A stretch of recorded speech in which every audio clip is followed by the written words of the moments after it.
स्वागत है आपका एकलव्य स्नातक पर। और आज की इस वीडियो में हम बात करेंगे बीए प्रोग्राम जेनेरिक इलेक्टिव का सब्जेक्ट है हिस्ट्री का, अंडरस्टैंडिंग गांधी। ठीक है, सेमेस्टर 5 का है। इसका कोड है 623-255-03।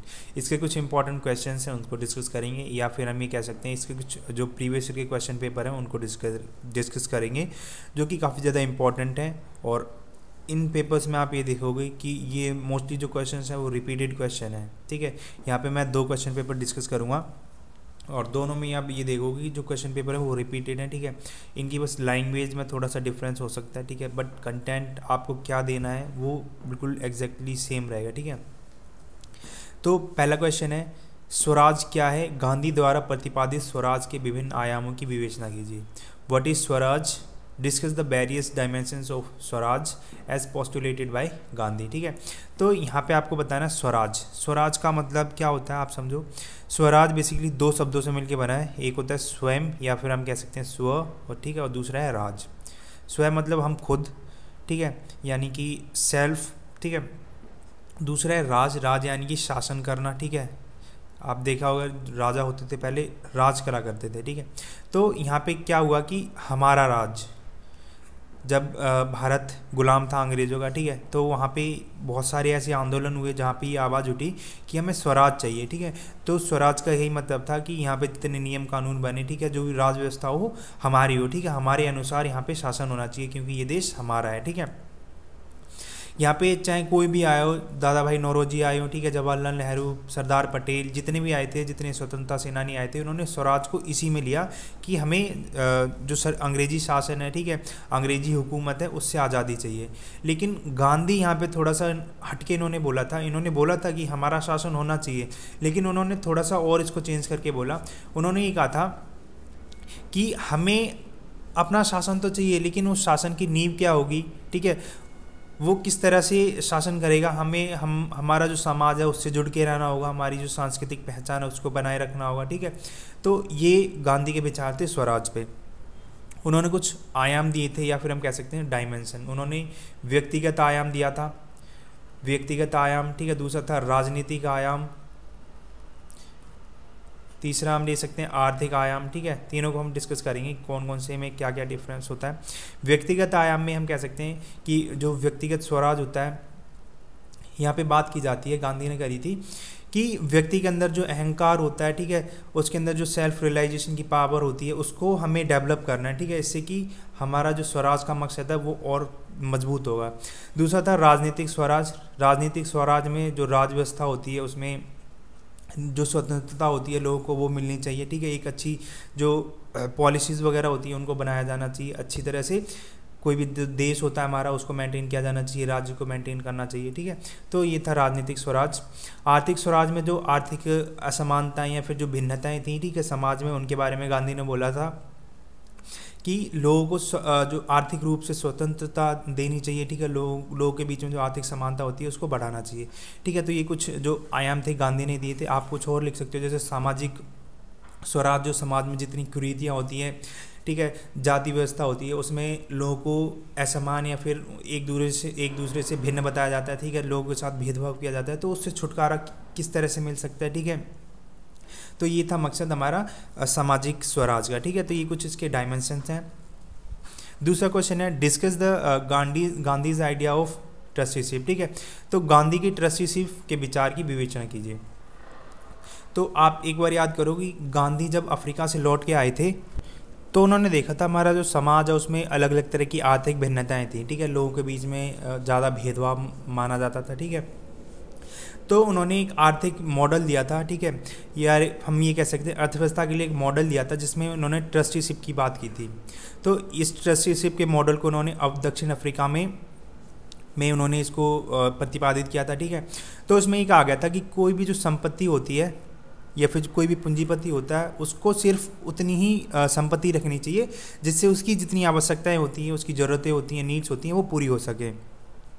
और बाकी की जितनी पूंजी होती है, ठीक है, जिसकी जो प्रॉपर्टी होती है उस पर जो समाज होता है, जो समाज के गरीब लोग होते हैं, उनका हक होना चाहिए। ठीक है, तो ये बात उन्होंने ट्रस्टीशिप के बारे में करी थी।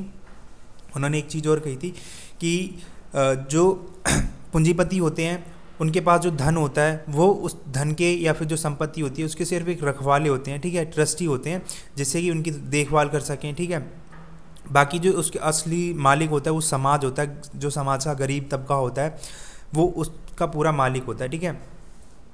जितने भी धनवान व्यक्ति हैं उन्होंने जो भी धन अर्जित किया करा है, धन से उनको जो शक्ति प्राप्त हुई है उनको अपनी स्वेच्छा से उसको त्याग देना चाहिए, ठीक है। और इनकी जो एक्स्ट्रा संपत्ति थी, ठीक है, अतिरिक्त जो संपत्ति थी उसमें समाज को या फिर जो गरीब तबका है उसको भी सम्मिलित करना चाहिए, उनके हितों को भी ध्यान में रखा जाना चाहिए, ठीक है, पूंजीपतियों की दृष्टिकोण से।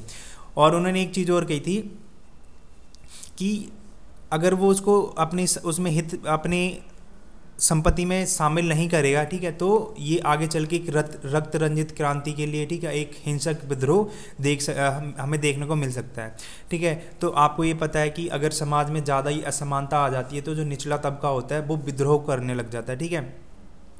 तो इस दृष्टिकोण से गांधी जी ने ट्रस्टीशिप के बारे में अपने विचार दिए थे।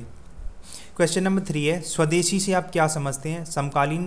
समकालीन काल में गांधी के स्वदेशी के विचार की प्रासंगिकता की विवेचना कीजिए। What do you mean by swadeshi? Discuss the relevance of Gandhi's idea of swadeshi during the contemporary times, ठीक है।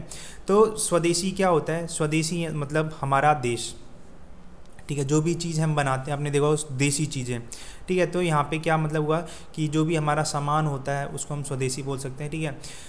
यहाँ पे गांधी जी ने क्या किया था कि उन्होंने स्वदेशी जो बिजनेस होता है, व्यापार होता है, उसको बढ़ावा देने के लिए उन्होंने खादी की जो वस्तुएं होती थी उसको अपनाना स्टार्ट किया, ठीक है, लोगों को उसके बारे में जागरूक किया। स्वदेशी के लिए उन्होंने चरखा चलाया, ठीक है, और जो स्वदेशी वस्त्र होते थे उनको धारण करते थे, ठीक है, स्वदेशी खाना खाते थे, ठीक है। तो उनकी जो पूरी परंपराएं थी, ठीक है, उनका जो पूरा रूटीन था वो स्वदेशी था, ठीक है। तो आज के टाइम पे या फिर जो हम कह सकते हैं समकालीन टाइम है उसमें गांधी के जो स्वदेशी के विचार थे उसमें हमें क्या क्या प्रासंगिकता देखने को मिलती है।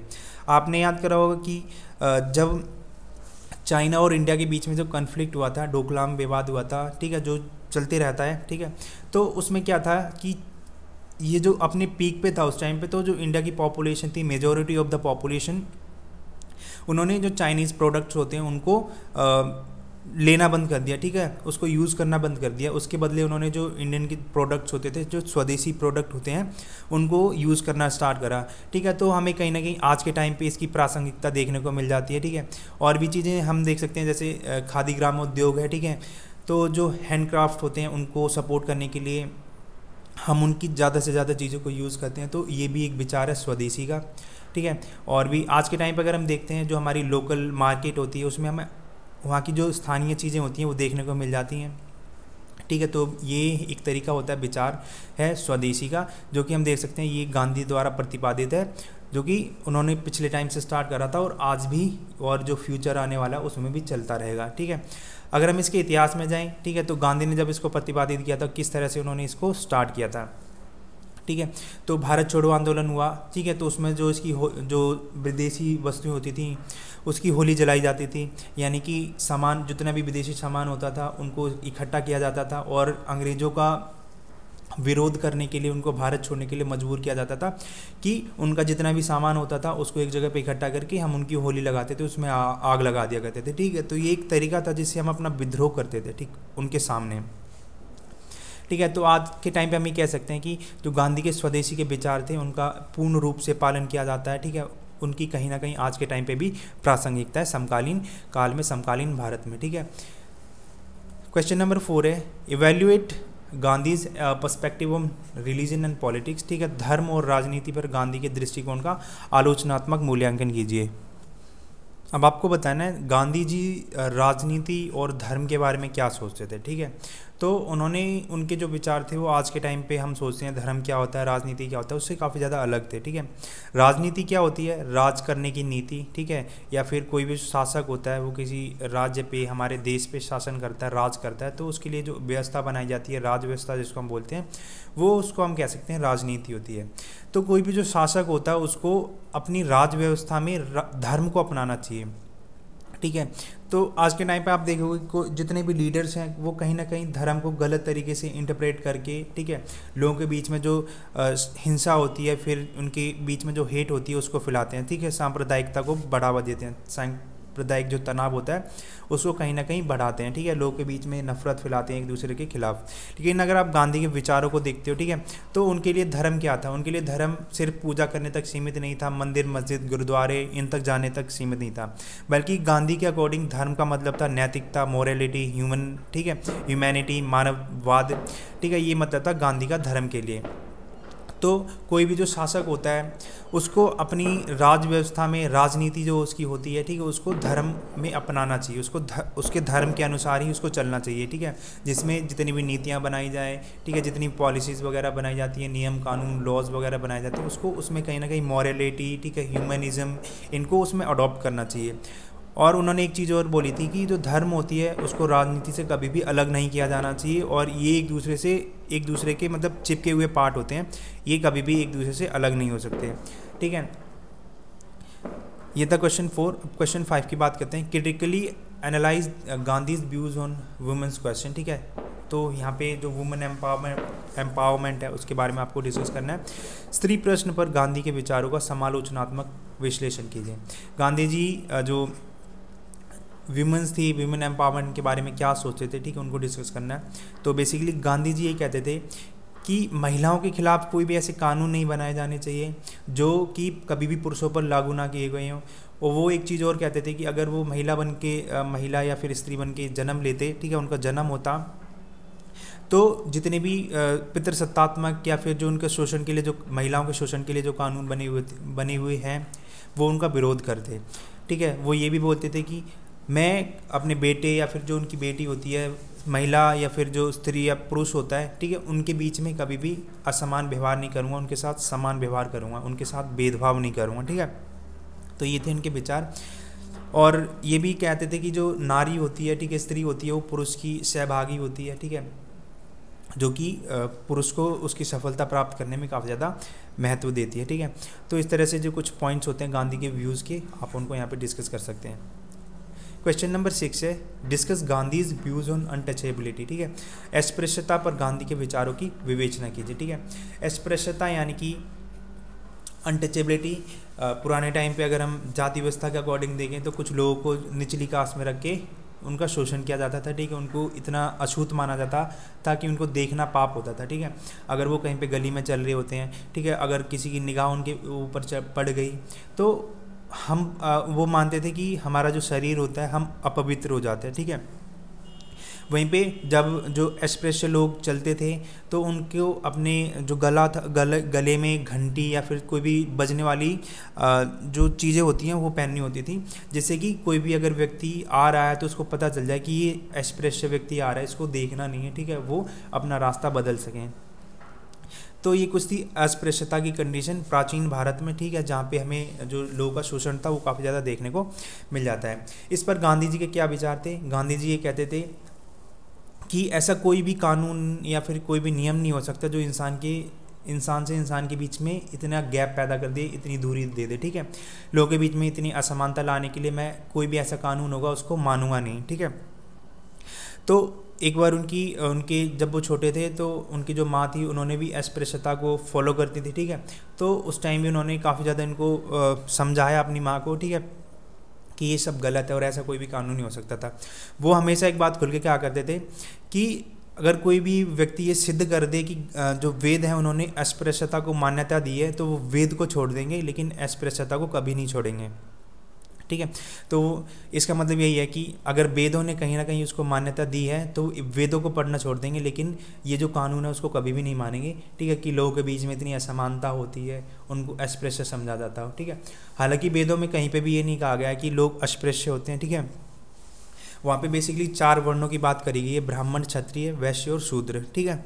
तो जो क्षत्रिय होता है उसका काम होता है बेसिकली राजा वाला, ठीक है, उसको जो जनता होती है उससे टैक्स कलेक्ट करना, ठीक है, और लोगों की रक्षा करना। ब्राह्मण का काम होता है पढ़ना, पढ़ाना, यज्ञ करना, ठीक है, दान लेना, ये काम होता है ब्राह्मण का।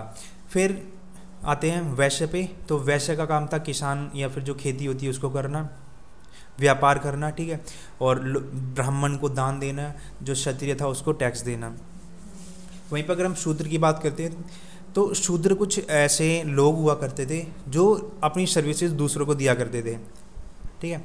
तो उनको हम शूद्र कह सकते हैं। जैसे कि आज के टाइम पे अगर हम देखते हैं, कोई कपड़े धोने का काम करता है उसको हम धोबी बोलते हैं, कोई अगर लकड़ी का काम करता है उसको हम कुम्हार बोलते हैं, ठीक है। मिट्टी बनाने का काम करता है उसको हम कुम्हार बोलते हैं, ठीक है। लकड़ी का काम करता है उसको हम बढ़ई बोलते हैं, ठीक है। जो सोने का काम करता है उसको सुनार बोलते हैं। तो आज के टाइम पे भी अगर हम देखते हैं तो ये वर्ग हैं कुछ हमें देखने को मिल जाते हैं। यही बात सेम कॉन्सेप्ट प्राचीन काल में था, लेकिन इसको गलत तरीके से ये जो क्रम चलता आया उसमें इसका जो नियम है वो बदलता गया। क्योंकि अगर कोई ब्राह्मण है, उसकी संतान पैदा हुई है, तो कोई भी माँ बाप ये नहीं चाहेगा कि मेरा बेटा आगे जाके ये काम करे। अगर ब्राह्मण पूजनीय है तो जो ब्राह्मण है वो ये भी चाहेगा कि जो मेरा बेटा है वो भी इस काबिल बने, ठीक है, ये प्रतिष्ठित पद पे जाए जहाँ इसका भी सम्मान हो, ठीक है। तो इस तरह से यहाँ पे फिर नेपोटिज्म आया, ठीक है, परिवारवाद आया। लोगों ने अपने परिवार को वहाँ पे बढ़ावा देना स्टार्ट कर दिया, कुछ ऐसे नियमों को बनाया जैसे कि जो वर्ण व्यवस्था थी उसका जो स्वरूप है वो पूरा चेंज होता चला गया, ठीक है। तो ये कुछ इसकी हिस्ट्री थी, आप इसको भी मेंशन कर सकते हैं, इसका इतिहास, ठीक है। तो इसमें गांधी ने भी यही कहा था। एक बार की बात है, तो जब इन्होंने अहमदाबाद में अपना आश्रम स्टार्ट करा था, ठीक है, तो उन्होंने कुछ जो बुनकर परिवार थे उनको अपने आश्रम में रहने दिया। तो ये बात जो आश्रम में लोग रहा करते थे गांधी जी के साथ, उनको काफ़ी ज़्यादा खटकने लगी, ठीक है। तो एक हद तक ऐसी पहुंच गई, तो उनके जो दोस्त हुआ करते थे तो उनको और उनकी वाइफ को काफ़ी ज़्यादा प्रॉब्लम हुआ करती थी, जो बुनकर परिवार गांधी जी के आश्रम में रहा करता था। तो गांधी जी ने उन दोनों को आश्रम से विदा कर दिया, उनको बाहर जाने के लिए बोल दिया, लेकिन उन्होंने जो बुनकर परिवार था जिनको लोग अस्पृश्य मानते थे उसको बाहर नहीं निकाला, ठीक है। दूसरा इंसिडेंट मैं आपको बता सकता हूँ कि एक बार जो इनकी पत्नी थी उन्होंने भी अस्पृश्यता को फॉलो किया, ठीक है, कहीं ना कहीं उसको माना, क्योंकि सब लोगों की मानसिकता यही थी उस टाइम। तो गांधी जी ने उनको घर से बाहर निकाल दिया था, ठीक है। लेकिन बाद में चल के जो कस्तूरबा गांधी थी, ठीक है, उन्होंने भी गांधी के इस विचारों को उनका पालन करा, ठीक है। लेकिन गांधी ने जब कस्तूरबा को अब घर से बाहर निकाल दिया था तो वेस्टर्न जो न्यूज़पेपर थे उन्होंने काफ़ी ज़्यादा इसको क्रिटिसाइज़ करा, ठीक है। तो आप इन चीज़ों को यहाँ पे डिस्कस कर सकते हैं उनके विचारों में। अब हम बात करते हैं क्वेश्चन पेपर 2 की, और आप इसमें आप देखोगे कि जो क्वेश्चन पेपर है या फिर इनमें जो क्वेश्चन है वो सेम है बिल्कुल, ठीक है। तो अब यहाँ पे हम इसको ज़्यादा डीपली एक्सप्लेन ना करते हुए इसमें हम जल्दी से आगे बढ़ेंगे, ठीक है। स्वराज पर गांधी के विचारों का परीक्षण कीजिए, ठीक है। स्वराज का मतलब होता है अपना शासन, ठीक है। जो भी हमारा जो कानून होता है हमारे देश में वही कानून चलेगा, ठीक है। तो इसमें गांधी जी के व्यूज़ बताने हैं। स्वराज का मतलब जो हमारी परंपराएं हैं, हमारी संस्कृति है, उसको पालन करते हुए, उनको फॉलो करते हुए हमें अपने नियमों कानूनों को बनाना चाहिए, ठीक है। क्वेश्चन नंबर 2 है व्हाट इज सत्याग्रह, ठीक है। ये काफ़ी ज़्यादा इंपॉर्टेंट हो जाता है। Discuss the fundamental aspects as outlined by Gandhi, ठीक है। सत्याग्रह क्या है, गांधी द्वारा उल्लिखित इस मूलभूत पक्षों पर चर्चा कीजिए, ठीक है। सत्याग्रह को आप तोड़ के समझ सकते हैं हम इसको, ठीक है। सत्य, ठीक है, फिर आग्रह, ठीक है, ये एक इसका संधि विच्छेद बन जाएगा, ठीक है, अगर इसको हम तोड़ते हैं, ठीक है। तो सत्य से आग्रह करना, लेकिन बीच में एक शब्द है जो विलुप्त है यहाँ पे, ठीक है, उसको हम फिर भाव ले सकते हैं उसका, जो कि है प्रेम, ठीक है। तो सत्य का प्रेम पूर्वक किसी से आग्रह करना, ठीक है, यही कहलाता सत्याग्रह, ठीक है। तो ये गांधी जी द्वारा प्रतिपादित था, ठीक है। इसमें गांधी जी जो थे उन्होंने लोगों की सहायता करने के लिए, अंग्रेजी शासन का विरोध करने के लिए सत्याग्रह की जो तकनीक थी उसको डेवलप किया, ठीक है। और उन्होंने अंग्रेजी शासन था उसके खिलाफ काम किया था, ठीक है। उन्होंने कुछ इसके मूलभूत पक्ष के बारे में चर्चा की थी, जैसे कि सत्य, ठीक है, इसमें सत्य था, अहिंसा, ठीक है, तपस्या, इसमें जो हमारा मेन कॉन्सेप्ट होता है हमें सत्य के साथ हमेशा खड़ा रहना चाहिए, ठीक है। सत्य हमेशा इसमें सर्वोपरि होता है, हमें लड़ाई लड़नी है सत्य के लिए, ठीक है, जो कि सच है, ठीक है। दूसरा है अहिंसा, हमें इसमें कभी भी हिंसा नहीं करनी है, ठीक है, यानी कि खून खराबा, मारपीट, गाली गलौज नहीं करनी है, हमें सिर्फ प्रेम पूर्वक किसी से आग्रह करना है, ठीक है, सत्य के लिए। तीसरा था तपस्या, ठीक है, कि हमें तप करना है जिससे कि जो सामने वाला व्यक्ति है वो हमारी बात को मान सके, ठीक है। तो इन चीज़ों को आप काफ़ी अच्छे से इलेबोरेट कर सकते हैं। समकालीन समय में गांधी की स्वदेशी की अवधारणा के अर्थ, ठीक है, इसकी प्रासंगिकता पर चर्चा कीजिए, ठीक है। डिट्टो सेम क्वेश्चन अभी हमने जो पेपर 1 डिस्कस किया था उसमें किया था, ठीक है। स्वदेशी का क्या मतलब होता है, उसकी अवधारणा बतानी है, ठीक है, यहाँ पे, और उसकी प्रासंगिकता को बताना है, ठीक है।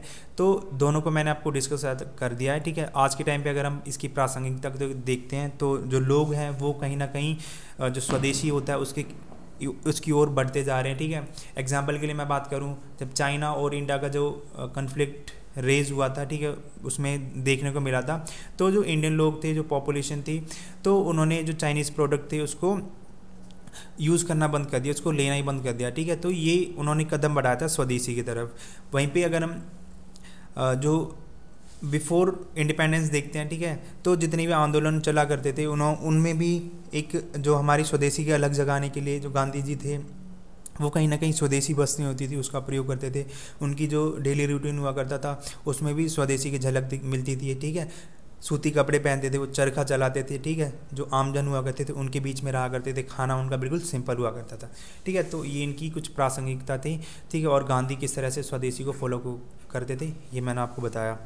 क्वेश्चन नंबर 4 है, हिंद स्वराज में गांधी द्वारा की गई आधुनिक सभ्यता की आलोचना का परीक्षण कीजिए, ठीक है। Examine the Gandhi's critique of modern civilization as discussed in Hind Swaraj. इसमें आपको ये बताना है कि जो गांधी जी की बुक थी हिंद स्वराज, उसमें इन्होंने जो आधुनिक सभ्यता थी, ठीक है, जो मॉडर्न सिविलाइजेशन थी, उसको किस तरह से उसकी आलोचना करी थी, ठीक है। उससे पहले मैं आपको बता दूं, गांधी जी की जो बुक थी हिंद स्वराज, उसको उन्होंने 1919 में लिखा था, जब वो दक्षिण अफ्रीका से लंदन से इंग्लैंड से अपनी पढ़ाई करके वापस आ रहे थे, ठीक है। उन्होंने पानी के जहाज़ में इस बुक को लिखा था, और इस बुक को लिखने का मकसद यही था कि लोगों को एक असली स्वराज के बारे में बताया जा सके, ठीक है, जो उनके विचार थे उनको बारे में बताया जा सके, ठीक है। तो उन्होंने जो आधुनिक सभ्यता थी उसके बारे में क्या क्या कहा था, ठीक है। तो उन्होंने ये कहा था, उन्होंने पहले तो इसको बहुत ही उसकी आलोचना करी थी। ये सिर्फ इसलिए नहीं करी थी क्योंकि अंग्रेजों का शासन था, बल्कि उन्होंने इसलिए कही कि ये मानवता के खिलाफ थी। किस तरह से कि जो हम टेक्नोलॉजी लेके आ रहे हैं, मशीनें वगैरह लेके आते हैं, ठीक है, जो पॉलिटिकल सिस्टम हम इंडिया में बिठाना चाहते हैं, ठीक है, हॉस्पिटल बनाना चाहते हैं, लीगल सिस्टम बनाना चाहते हैं, पार्लियामेंट्री डेमोक्रेसी हम इंडिया में अपनाना चाहते हैं, ठीक है, तो ये इंडिया में फिट नहीं बैठते हैं, ठीक है। हम मशीन लेके आते हैं, तो मशीन लाने से, ठीक है, जो निचला तबका है, जिसमें जो गरीब श्रमिक मजदूर आते हैं, उनका शोषण काफ़ी ज़्यादा हो जाता है, ठीक है। टेक्नोलॉजी लेके आ रहे हैं, इससे जो लोगों में बेरोज़गारी बढ़ती जा रही है, ठीक है, लोग उस पर निर्भर होते जा रहे हैं। तो इस तरह से उन्होंने उसकी आलोचना करी थी, ठीक है। तो इस तरह से आप इसको डिफाइन कर सकते हैं, और भी इनके जो व्यूज़ होते हैं आप उनको पढ़ सकते हैं, ठीक है। आधुनिक सभ्यता के बारे में उन्होंने क्या क्या कहा था, उसकी किस तरह से आलोचना की थी, ठीक है। क्वेश्चन नंबर 5 है, भारत में अस्पृश्यता को दूर करने के लिए गांधी द्वारा उठाए गए कदमों की विवेचना कीजिए, ठीक है। Discuss the steps taken by the Gandhi for the removal of untouchability in India, ठीक है। तो उन्होंने कुछ ऐसे आश्रम को स्टार्ट करा था, जिसमें उन्होंने जो निचला तबका होता था या फिर जो समाज में अस्पृश्य लोग माने जाते थे उनको रहने की आज्ञा दी थी, ठीक है। तो उनको अपने साथ रखा करते थे। उन्होंने हरिजन की स्थापना करी थी, ठीक है, जिसमें बेसिकली जो निचले तबके के लोग हुआ करते थे उनको उसमें सपोर्ट दिया जाता था, ठीक है। जो गांधी जी जितना भी रूटीन था, ठीक है, वो बिल्कुल जो निचला तबका हुआ था, जिनको एक्सप्रेशन माना जाता था, उनकी तरह उसको फॉलो करते थे, ठीक है। कपड़े उन्हीं की तरह पहना करते थे, खाना उन्हीं की तरह खाया करते थे, ठीक है। तो ये कुछ कदम थे जिससे कि उन्होंने ये कहा था कि अगर मैं ऐसा कर रहा हूँ तो लोग मुझे फॉलो करेंगे, क्योंकि वो मुझे अपना आदर्श मानते हैं, और इस तरह से जो अनटचेबिलिटी है इंडिया में हम उसको ख़त्म कर सकते हैं।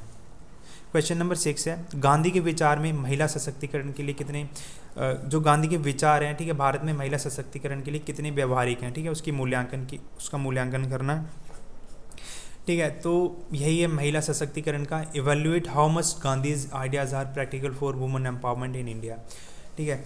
तो मैं अगर बात करूं कि एक एग्जाम्पल के लिए मैं बात करता हूं, वोट का जो अधिकार है, ठीक है, वयस्क मताधिकार के अंतर्गत सभी महिलाओं को वोट देने का अधिकार दिया गया था, ठीक है। तो ये गांधी के विचार थे जिसमें महिला सशक्तिकरण को एक बहुत ही महत्वपूर्ण कारक माना गया था। उन्होंने कुछ ऐसे कानून के बारे में सजेस्ट किया था कि ऐसे कोई भी कानून नहीं बनाना चाहिए जो पुरुषों पे कभी भी लागू ना किए हुए हैं, ठीक है। तो महिला और पुरुषों को समान अधिकार देने चाहिए, ठीक है। वोट के अधिकार की अगर मैं बात करूं तो जितने भी अलग देश, जो और देश थे, उन्होंने महिलाओं के वोट अधिकार उन्होंने बहुत टाइम बाद दिया, ठीक है। लेकिन भारत एक ऐसा देश था जिसने हमारे जितने लीडर्स थे, उन्होंने आज़ादी के बाद तुरंत बाद ही जो पहला इलेक्शन हुआ था उसमें भी महिलाओं को अधिकार दिया था वोट देने का, ठीक है। तो इस तरह से आप ये देख सकते हैं कि गांधी के विचार किस तरह से जो भारत में महिला सशक्तिकरण है उस पर फोकस करता है, ठीक है, कितना प्रैक्टिकल उसको बनाता है। क्वेश्चन नंबर 7 है discuss the relationship between religion and politics in Gandhi's philosophy. ठीक है, तो गांधी दर्शन में जो धर्म और राजनीति है उसके बीच में क्या क्या संबंध है उसके बारे में चर्चा करनी है। ये क्वेश्चन मैंने आपको अभी जो पेपर 1 हमने डिस्कस करा था उसमें बता चुके हैं कि गांधी के विचारों में धर्म कुछ और है। ठीक है, धर्म की परिभाषा कुछ और है, राजनीति की परिभाषा कुछ और है। ठीक है, राजनीति या हम कह सकते हैं जो हमारी राज्य व्यवस्था है, राज करने की जो नीति है उसको हम कह सकते हैं। ठीक है, कोई भी जो शासक होता है किस तरह से किन किन नियमों कानून को बनाता है जिससे वो किसी भी देश पे, ठीक है, किसी भी समुदाय पे राज करता है, उस पर शासन करता है। धर्म का मतलब होता है, ठीक है, मानवता, ठीक है, मोरलिटी, नैतिकता, ये सब होता है धर्म का मतलब। धर्म सिर्फ मंदिर, मस्जिद, गुरुद्वारा, देवी देवताओं की, अल्लाह की पूजा करने से तक सीमित नहीं होता। ठीक है, हमें इससे ऊपर बढ़ के नैतिकता पे फोकस करना चाहिए। ठीक है, ह्यूमैनिटी थी उस पर फोकस करना चाहिए। ठीक है, तो राजनीति में धर्म को इन्वॉल्व किया जाना चाहिए जिससे कि जो कल्याणकारी समाज है उसकी स्थापना की जा सके। ठीक है, तो इस तरह से गांधी के जो दर्शन में धर्म और राजनीति का क्या मतलब होता है आप उसको एक्सप्लेन कर सकते हो।